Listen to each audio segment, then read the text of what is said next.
બધા એક વખત એવી જે ચકાચક બોલાવી દો માં પ્રમાણેની ગમે ત્યાં બેઠી હોય એને એમ થઈ જાય કે આજ મારો પરિવાર આનંદ કરવા માટે મળ્યો છે અને એના બહેણા થતા હોય ભગવતી ભાંડોદરી જ્યારે તમારા નેહડે આવતી હોય એટલે એક વખત એવી જય બોલાવી દો. જય બોલાવવાનું કારણ ઈ છે ઘણા માણસો એમ કહેતા કવિરાજ જય બોલવાથી શું થઈ શકે? અંદર જે મોહની ગાંઠડી પડી હોય પાપની ગાંઠડી પડી હોય અને માં ભગવતીની એક જય બોલી જાઓ એટલે સાહેબ આખી ગાંઠ છૂટી જાય.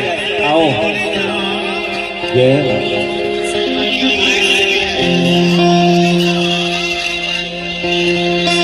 એટલે આજ આપ બધા મોહની ગાંઠું છોડવા માટે મળ્યા છે. એક માના નેહડે જાય અને કઈક એવું પુણ્ય ભેગું કરી લેવું છે કે માના નેહડે જાય અને આપણે આત્મા અંતરાત્માની માલિકા એવી એક વાત કરી લેવી છે, એવી એક ટેક બાંધી દેવી છે કે હે માં, હે ભગવતી બાપ, તારા બહેણા થતા હોય અને અમે તારા સ્વરૂડા તારી ભારે આવતા હોય તો માં અમારામાં એ અમે દ્રષ્ટિ કરી દેજે બાપ, અમારો બેડો પાર કરી લેજે. હે પ્રમાણે, હે માં, હે જગદંબા, હે વિશ્વેશ્વરી માં, બાપ આટલું કરી દો પછી કોઈના બાપની તાકાત નથી તમારા સામે કોઈ આંગળી કરી શકે. ભલામાં ઈ આ પ્રમાણે છે.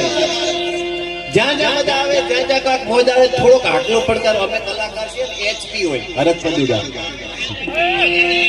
એટલે થોડી દાદ દેતા રહી અને અમારે બે માણસની તકલીફ હોય સમજે છે દાદ નથી દેતો અને એક નથી સમજતો પડકારા કરે છે એટલે બે વાતની તકલીફ હોય. થોડી થોડી દાદ દેતા રહેજો જ્યાં જ્યાં મોજ આવે જ્યાં જ્યાં આનંદ આવે. હા એટલે કેવું પડે કે મળી તારે હાથ તલવાર લેવી પડે ના,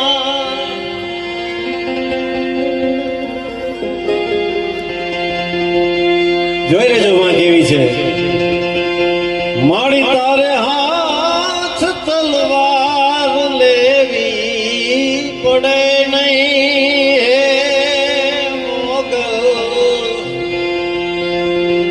તાર સિંહ સવારી કરવી પડે નહીં. તારી કરડી નજરથી દઈ તો સહારે નમો મંગલા રૂપ મોગલ માડી, નમો મંગલા રૂપ મોગલ માડી.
થોડોક મેળ કરી લીધો.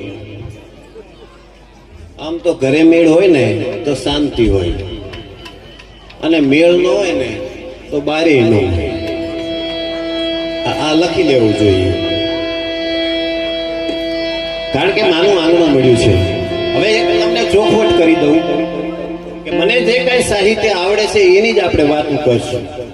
જે કઈ આવડે છે ભગત એની જ વાતો કરશું, અને આપણે ચોખ્ખી વાતો કરશું. પછી મને ગીત ન આપણે હાથ કેળાની વેળાએ વેવાઈ વેવણ હામું તો આપણે હજુ સુધી સમજાતું નથી. શું બે લુખા હતા ભગત? આ ગીત નો કહેવાય, એ ઉપાધિ કહેવાય.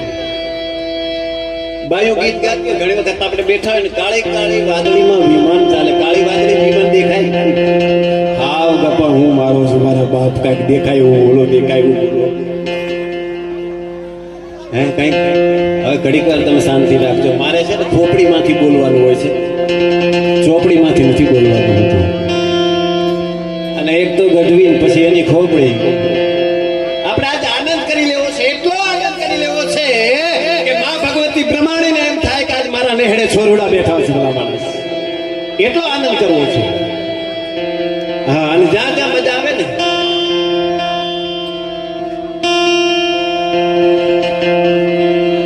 હવે એક તમને વાત કરું, છૂટા લેવા માટે અહીંયા બેસી જાઓ એક પાટલું લઈ.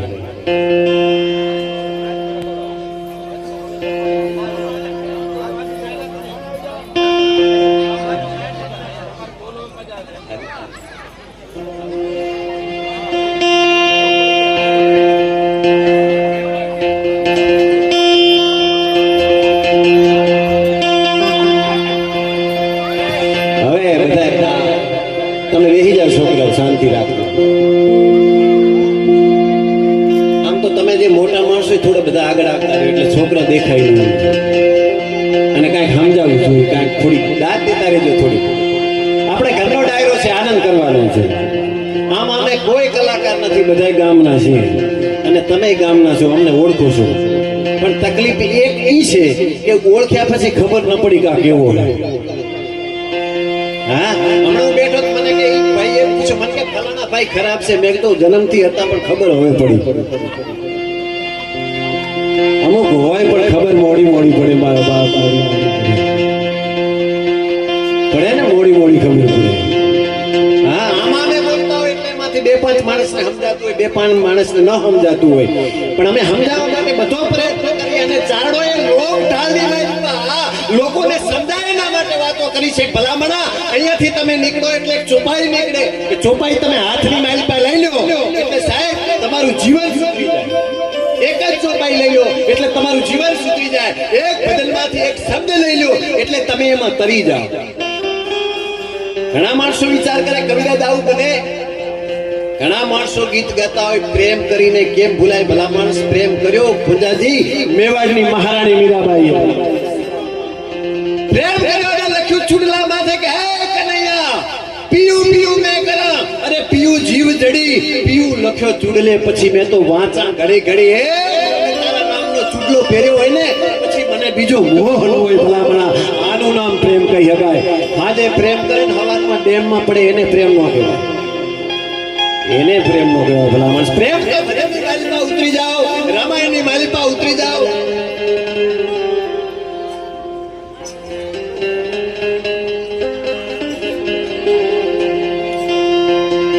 એક હું તમને કહી દઉં કે અહીંયા કોઈ છૂટા લેવાય ને તો આ બાજુ બેહાડી ટેબલ લઈને અહીંયા એટલે છૂટા લઈને ત્યાંથી આવે.